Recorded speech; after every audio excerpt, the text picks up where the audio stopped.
Volume 1, Chapter 50, The Reopening of the Narragansett Claims, 1679 to 1683.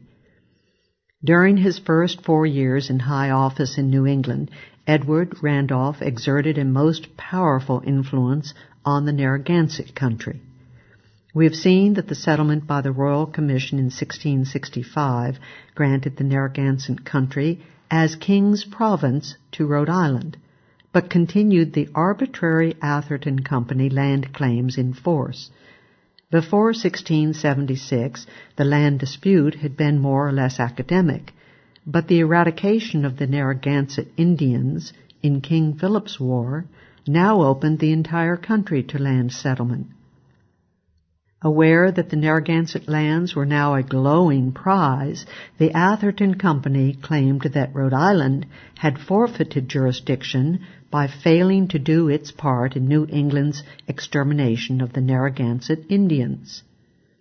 In early 1679, the king wrote to the colonies, ordering the status quo to remain in the Narragansett lands and suggesting that all interested parties submit their claims to England.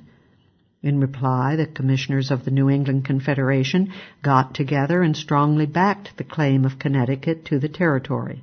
They asserted bitterly that the citizens of Rhode Island were an ungoverned people, utterly incapable to advance His Majesty's interest or the peace and happiness of their neighbors.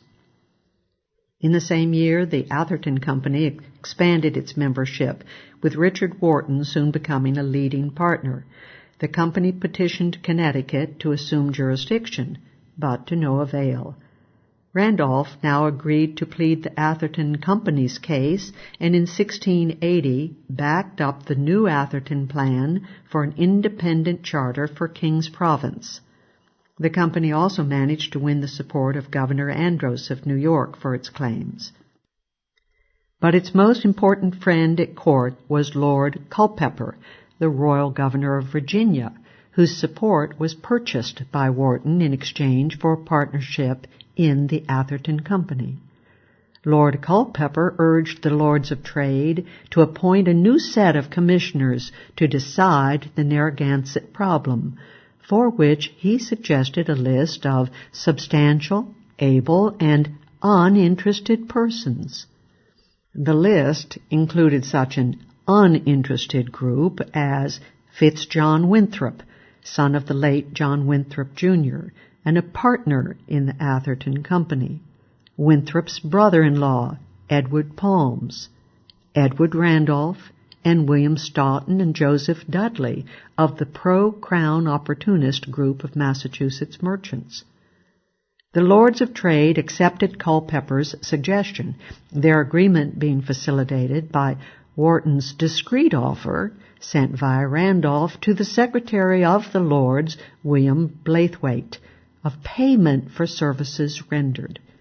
In April 1683, the Lords appointed a new royal commission to investigate the Narragansett claims.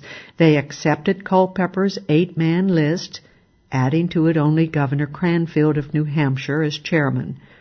The commission, reeking with built-in bias, gathered at the house of one of the Atherton proprietors and surrounded itself with several of the other partners.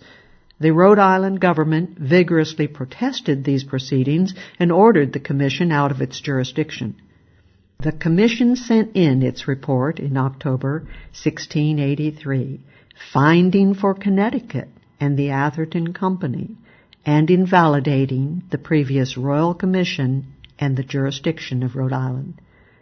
Typical of the Commission's almost egregious cynicism was Chairman Cranfield's message to Blathwaite, accompanied the report.